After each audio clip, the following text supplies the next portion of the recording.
Welcome to Andhraprabha. నేను తేజస్వి. తెలంగాణలో car ఖాళీ అవుతుంది. బీఆర్ఎస్ అధికారం కోల్పోవడంతో ఎమ్మెల్యేలు తలోదారి చూసుకుంటున్నారు. కారణాలు ఏమైనా వారి ముందు రెండు ఆప్షన్స్ ఉన్నాయి. ఒకటి కాంగ్రెస్, రెండోది బీజేపీ. లోక్సభ ఎన్నికల వేళ నేతలు ఒక్కొక్కరు వెళ్లిపోవడంతో ఏం చేయాలో, వారిని ఎలా ఆపాలో తెలియక గులాబీ బాస్కు అర్థం కావడం లేదు. 10 ఏళ్లు రాష్ట్ర రాజకీయాలను శాసించిన కేసీఆర్కు ఇప్పుడు ఎలా ముందడుగు వేయాలో ఆలోచనలో పడ్డారు. విపత్కర పరిస్థితులను ఎలా తట్టుకొని నిలబడతారో తెలియదు, కానీ ప్రస్తుతం ఆయనకు గడ్డు కాలమే వచ్చిందని చెప్పుకోవాల్సిందే.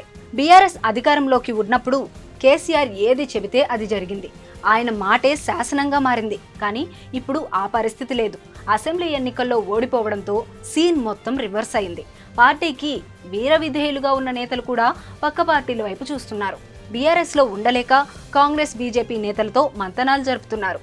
ఇప్పటికే పలువురు ఎమ్మెల్యేలతో సమావేశమైనట్టు తెలుస్తోంది. కాంగ్రెస్ గేట్స్ ఓపెన్ చేయడంతో ఎవరెవరు వెళ్తారనే విషయంపై ఉత్కంఠ నెలకొంది. పార్లమెంట్ ఎన్నికల టైంలో మహబూబ్ నగర్ జిల్లాలో పొలిటికల్ ఈక్వేషన్స్ వేగంగా మారిపోతున్నాయి. బీఆర్ఎస్ నుంచి మరో సీనియర్ నేత కమలం గూటికి చేరబోతున్నట్లు తెలుస్తోంది. మాజీ మంత్రి శ్రీనివాస్ గౌడ్ కమలం తీర్థం పుచ్చుకునేందుకు రెడీగా ఉన్నారని టాక్ వినిపిస్తోంది.